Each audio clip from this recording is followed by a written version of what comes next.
जमानतदार अभी किसी तरह के क्योंकि योगी के खिलाफ उसका मुकदमा है ना, और किसी तरीके से मुश्किल से निकल रहे थे, तब तक उनके ऊपर जो 2 मुकदमे थे उसमें उनको सजा करवा दिया गया। और असद हयात इस समय अलवर में है और पिछले 4 सालों में उनको 2 बार ब्रेन हेमरेज हुआ है, एक बार निमोनिया का बड़ा अटैक हुआ और उसमें परेशान हुए। और असद हयात ने इस देश में, चाहे अखिलेश जी गवर्नमेंट में, यहाँ माफी के साथ मैं कहूंगा, बहुत सारे दंगे हुए थे, बदरसा से लेकर मुजफ्फरनगर तक जो है असद हयात साहब ने तमाम दंगों में किया। हमने असद हयात साहब के साथ 60 लाशें अखिलेश जी ने निकाली थी मुजफ्फरनगर में, 70 लाशें हमने निकाली थी वहां पर मुजफ्फरनगर में। आज भी सुप्रीम कोर्ट में वो भी पेंडिंग है। और मॉब लिंचिंग के चाहे अखलाक का केस हो, चाहे पहलू खान का केस हो, सब में उन्होंने किया, लेकिन कहां पर है वो?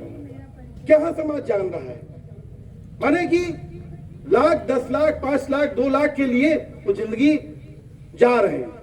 और अभी मिले मुझसे और कहे कि मैं तुम्हारे साथ बैठना चाहता हूं।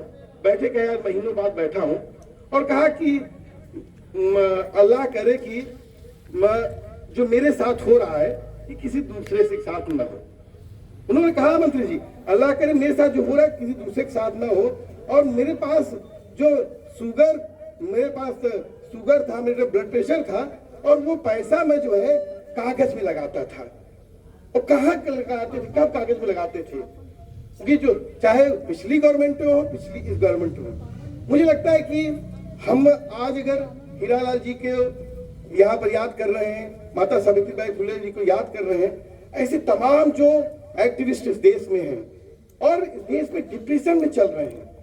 अभी गौतम नौलखा भीमा कोरेगांव में जो के केस से जो आए हैं अभी दिल्ली 2 महीने के लिए, अभी उनको बॉम्बे में रखा गया था, अभी 2 महीने के लिए दिल्ली आए। एक बार मैं दिल्ली में था, उनसे मुलाकात किया जब उनको हाउस अरेस्ट रखा गया था। मुलाकात किए तो उनको कहा था कि लग रहा है कि धीरे धीरे जो है अब माने कि उम्र बहुत तेज ढल रही है, एक डिप्रेस माहौल है। और मुझे लगता है कि इस समय सबसे ज्यादा जरूरत है यहाँ पर, क्योंकि यहाँ पर जो आप लोग सब लोग बैठे हैं, ये समाज का वो तबका बैठा है कि वो चिंता करने वाला तबका बैठा है, वो संवेदना जिसमें बैठी बची है, वो लोग बैठे हैं। और मुझे लगता है कि आज के दौर में हमारे जो तमाम इस तरह के साथी हैं जो बहुत बुरे हालात में चल रहे हैं, वो अकेले पड़ गए हैं, जिन्होंने चाहे वो हर वक्त में जो है गलत के, चाहे कोई भी गवर्नमेंट रही हो, वो गलत के खिलाफ हर समय लड़े हैं।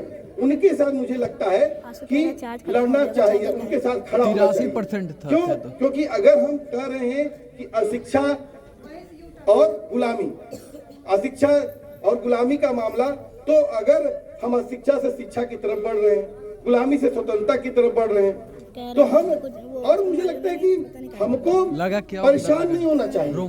मैं अपनी बात समाप्त कर दूंगा, मुझे परेशान नहीं चाहिए। एक मुल्क के बनने में अभी 78-80 साल हुआ है, और मुझे लगता है कि हम लोग का उम्र 60-80 साल, 100 साल, सुनता हूँ गाँवों में कि दादी लोग 100 साल तक जीते हैं। अभी बाबा साहब अम्बेडकर का जो संविधान बनाया गया है, उसमें अभी 78 साल में उसमें देखिए कितना हमला हो रहा है, कितना चिढ़न हो गई है। अब कितने हजारों साल की गुलामी थी जो है, यहाँ पर कितनी मुक्ति के साथ, कितने संघर्ष के साथ लोग कर रहे हैं। तो मुझे लगता है कि एक मुल्क का भी प्रोसेस है बनने का। उन्होंने मेहनत किया, आरएसएस ने मेहनत किया, उसने टेक ओवर किया है। और मैं साफ कह रहा हूँ, इस देश में हो रहा है, इसमें 20-25 साल, 30 साल की जो पॉलिटिक्स है, तो उसमें देखिए, खंगालिए। ऐसा नहीं है कि ये एक दिन में हुआ है सब जो है, एक दिन में नहीं हुआ सब जो है, ये पूरा जो मामला। और ऐसा भी नहीं है, लोग लड़े हैं, इसी नरेंद्र मोदी के खिलाफ लोग लड़े हैं। मुकुल सिंह ना एक एडवोकेट थे जो है, इससे जहां से लेकर तमाम केसेस लड़े हैं, और इस देश में एक बना है लोगों का संघर्ष का मिसाल। तो मुझे लगता है कि आज हमको, अगर इस तरह के जो आंदोलनकारी लोग हैं, सवाल उठाने वाले हैं, लड़ रहे हैं, चाहे कहीं इंस्टीट्यूशन में है, चाहे इंस्टीट्यूशन के बाहर हैं, चाहे संगठन में हैं, चाहे इंडिविजुअल में हैं, उनके साथ हम लोग को खड़ा होना चाहिए। क्योंकि अगर हम खड़े होंगे, क्योंकि ये लड़ाई, इसको हम अब बोलेंगे कि ये लड़ाई 2027 की लड़ाई है, ये 2029 की लड़ाई है, मतलब 2027-29 की लड़ाई नहीं है। ये तो एक प्रोसेस है, उनका हमला बढ़ गया है। अब जितना आपने मेहनत करके जितना आपने पाया था उसको भी बचाना है और आगे भी हमको जाना है। इसी आशा के साथ, विश्वास के साथ मैं फिर से हीरालाल जी को, सावित्रीबाई फुले जी को श्रद्धा समर्पित करता हूँ। इंकलाब जिंदाबाद।